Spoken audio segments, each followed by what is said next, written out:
नमस्कार दोस्तों, हमारी कहानी एक पिता और पुत्री की है। इस कहानी का नाम है जब तक बेटी हमारे घर है, उनकी हर इच्छा जरूर पूरी करें।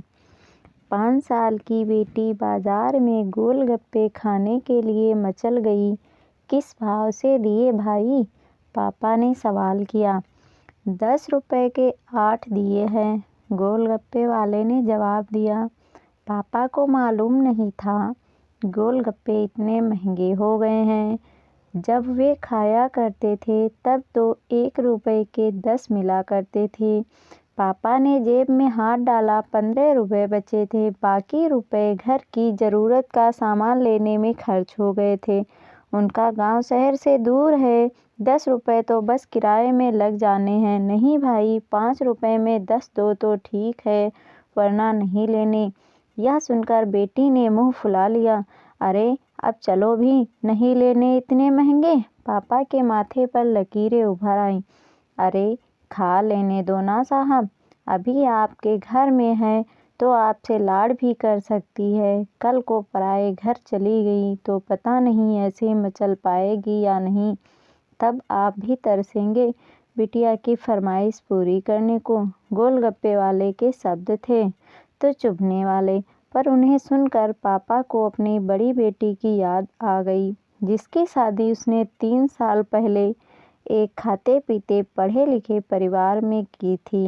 उन्होंने पहले साल से ही उसे छोटी छोटी बातों पर सताना शुरू कर दिया था। 2 साल तक वह मुट्ठी भर भर के रुपए उनके मुंह में ठूसता रहा, पर उनका पेट बढ़ता ही चला गया और अंत में एक दिन सीढ़ियों से गिरकर बेटे की मौत की खबर ही मायके पहुंची। आज वह छटपटाता है कि उसकी वह बेटी फिर से उसके पास लौट आए और वह चुन चुन कर उसकी सारी अधूरी इच्छाएं पूरी कर दे, पर वह अच्छी तरह जानता है कि अब यह असंभव है। दे दूं क्या बाबूजी? गोलगप्पे वाले की आवाज़ से पापा की तरंदा टूटी। रुको भाई, 2 मिनट। पापा पास ही पंसारी की दुकान थी, उस पर गए जहाँ से ज़रूरत का सामान खरीदा था। खरीदी गई 5 किलो चीनी में से 1 किलो चीनी वापस की तो 40 रुपए जेब में बढ़ गए। फिर ठेले पर आकर पापा ने डबडबाई आंखें पोंछते हुए कहा, अब खिला दे भाई। हाँ, तीखा जरा कम डालना, मेरी बिटिया बहुत नाजुक है। सुनकर 5 वर्ष की गुड़िया जैसी बेटी की आंखों में चमक आ गई और पापा का हाथ कसकर पकड़ लिया। जब तक बेटी हमारे घर है, उनकी हर इच्छा जरूर पूरी करें। क्या पता आगे कोई इच्छा पूरी हो पाए या ना हो पाए। ये बेटियां भी कितनी अनमोल होती हैं। जब ससुराल में होती हैं तब मायके जाने को तरसती हैं, सोचती हैं कि घर जाकर माँ को ये बताऊंगी, पापा से ये मांगूंगी, बहन से ये कहूंगी, भाई को सबक सिखाऊंगी और मौज मस्ती करूंगी। लेकिन जब सच में मायके जाती हैं तो एकदम शांत हो जाती हैं, किसी से कुछ भी नहीं बोलती, बस माँ बाप भाई बहन से गले मिलती हैं, बहुत बहुत खुश होती हैं, भूल जाती हैं कुछ पल के लिए पति ससुराल, क्योंकि एक अनोखा प्यार होता है। मायके में एक अजीब कशिश होती है। मायके में ससुराल में कितना भी प्यार मिले, माँ बाप की एक मुस्कान को तरसती हैं ये बेटियाँ। ससुराल में कितना भी रोएं पर मायके में एक भी आंसू नहीं बहाती ये बेटियाँ, क्योंकि बेटियों का सिर्फ एक ही आंसू माँ बाप भाई बहन को हिला देता है, रुला देता है। कितनी अजीब हैं ये बेटियाँ, कितनी नटखट हैं ये बेटियाँ, भगवान की अनमोल देन हैं ये बेटियाँ।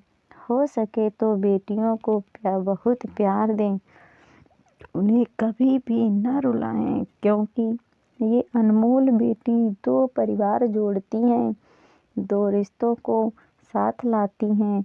अपने प्यार और मुस्कान से हम चाहते हैं कि सभी बेटियां खुश रहें हमेशा, भले ही वो मायके में या ससुराल में खुशकिस्मत हैं वो जो बेटी के बाप हैं।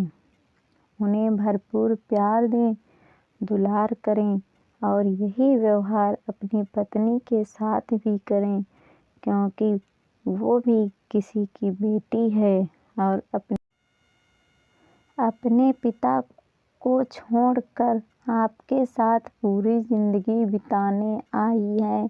उसके पिता की सारी उम्मीदें सिर्फ और सिर्फ आपसे हैं।